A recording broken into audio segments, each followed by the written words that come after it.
So we need to draw a graph that has the following properties. First derivative is negative, from negative infinity to negative 3 and 5 to infinity. Remember, if a derivative is negative, that tells us the function is decreasing. So it needs to be a decreasing function on these two intervals. Now, we also have that the first derivative is positive from negative 3 to 5. That tells me it is increasing on that interval. So it's going to go from decreasing to increasing, so I'm going to have a min here at negative 3. So let's mark that. At negative 3, I expect to see a min. And at 5 is where it switches from going increasing to decreasing.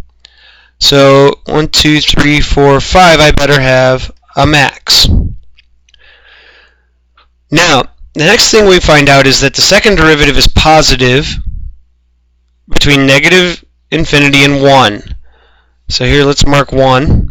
So between negative infinity and 1, if the second derivative is positive, that means our graph is concave up. And it's negative from 1 to infinity, that means it's going to be concave down, which means we have an inflection point at 1. So, just kind of recapping, we're going to start off decreasing until we get to 3, and it needs to be concave up. And you can put these anywhere. In fact, if you want to use the x-axis for your min, you can. If you want to put it below, you can, but we know our graph needs to have a min at negative 3, and it needs to have a max up here out at 5. And next thing we want is it to be concave up, and